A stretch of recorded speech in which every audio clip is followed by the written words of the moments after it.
The game industry is full of people who do a lot of very different things, and not all of them are design or programming, so that is why in today's video I'm going to talk about the different jobs that someone can get into the AAA game industry. Keep in mind that I'm going to be focusing on the development side of things, instead of the business side, as this is the area that I currently work in, and obviously the one that I know the most about. People who create games are known as developers.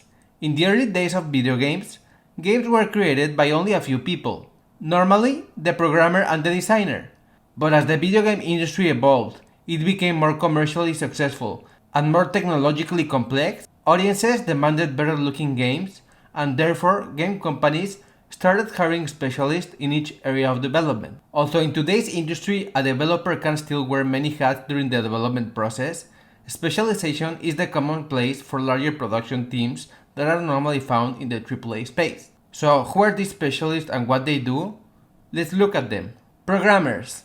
Using programming languages or game engines such as Unreal or a proprietary engine, a programmer writes the code that draws the graphics for the game. They provide functionality of the control of the game, create the camera system, program the physics system in the game, guide the AI of the enemies, and much more. There are different types of programmers. Within a team, you might have a programmer working exclusively on the tools to help designers build quests in the game more efficiently. Another programmer might just work on physics to make sure that the water looks realistic. And another one might just work with just sounds and music to make sure they play when they are supposed to. Programming jobs are becoming more and more specialized as the industry is growing, and typically the requirements for these types of positions are to have excellent 2D and 3D math skills, physics, UI, AI, and networking systems. The good thing about programmers is that these skills are always in high demand, and they pay well. Actually, it is normally the highest paid job in the industry. Artists. Just as with programming, art has become a specialized job, and they are the ones in charge of the visual aspect of the game. But there are different types of artists, and they affect different phases in the production of the game. A concept artist uses traditional and digital art to concept how a character, environment, or enemy will look like in the game. This art is never used in the final game. It is used just for reference and normally in the pre-production phase of development. Storyboard artists illustrate the cinematics of the story, and sometimes game mechanics, so that animators can get a better idea of how it looks. 3D modelers and environmental artists use 3D art using 3D software such as Maya or Blender to build the environments and characters that are going to be used in the game. This is the art used in the production phase. Texture artists are the artists who paint on top of the models provided by the 3D modelers, and environment artists to add textures and materials. VFX artists create effects using a combination of 2D and 3D art to bring life to a scene. UA artists create icons and elements that are used in the game's HUD. Animators create cutscenes by animating the characters of the game. Technical artists are in charge of dealing with the technical aspects of art, like rigging or tools to allow artists to do their work easier. Designers. No matter what your title is, the role of the designer is to create the mechanics and rules of the game.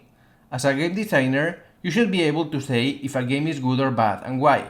As with artists and programmers, design has also become a very specialized role.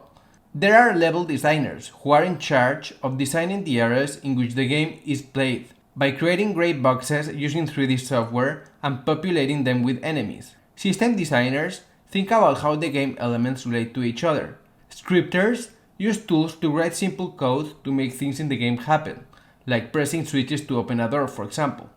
Combat designers specialize in making sure that the combat feels balanced, whether it is against the AI or against a person. The creative director holds the vision of the game and supervises other designers' work by suggesting some improvements. Producers.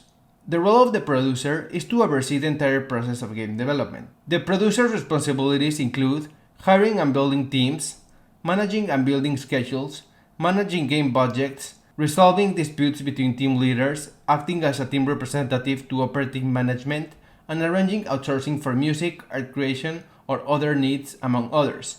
There is some controversy about how helpful a producer or product manager can be, as some studios consider them an unnecessary part of development. Others feel that they should just manage the game's production and schedule. Tester. Do you like to play games? Do you like to play the same game over and over? Do you like to play the same level over and over?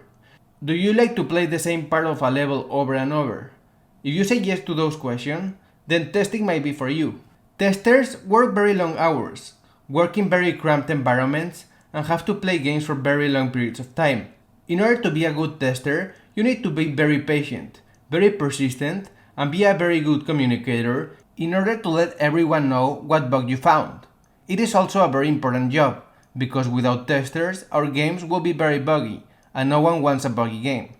It is also a great way to get your foot in the door in the game industry, if you haven't found any other way. Just keep in mind that you might need to have some patience before you make it to where you want to go. Composers. Music is sometimes undermined in video games, but it is extremely important in order for an amazing experience. As sound technology has improved, games have been able to incorporate actual live orchestras in their games, as opposed to MIDI sounds that were used before.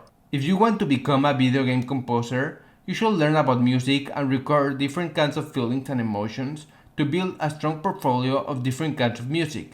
Sound designers. Unlike composers, sound designers design the sounds of the game.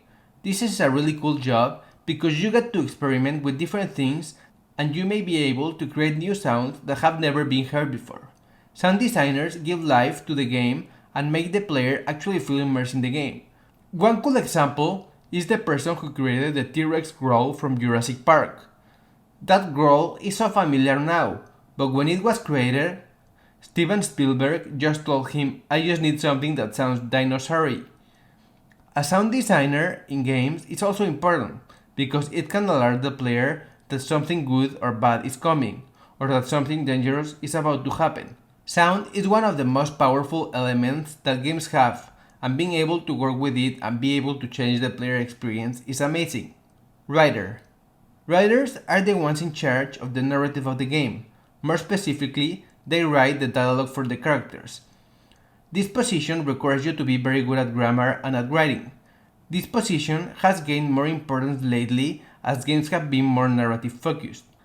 As you can see, there are a variety of positions in the game industry for everyone to pursue, depending on their skills, strengths, and vision. Every day, the industry grows, it gets more and more specialized, and more roles get created.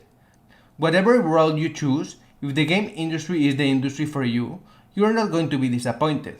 In my experience, even if it's hard to break into, it is a great industry that is fun, challenging, and keeps evolving every single day. I am excited to see what is next from this industry that has changed so much in the last 20 years. And that's it, you guys. Thank you so much for watching. Which of the roles that I mentioned here caught your attention the most? Please let me know in the comment section below. Also, if you like this video, please hit the like button and share it with your friends. See you next time!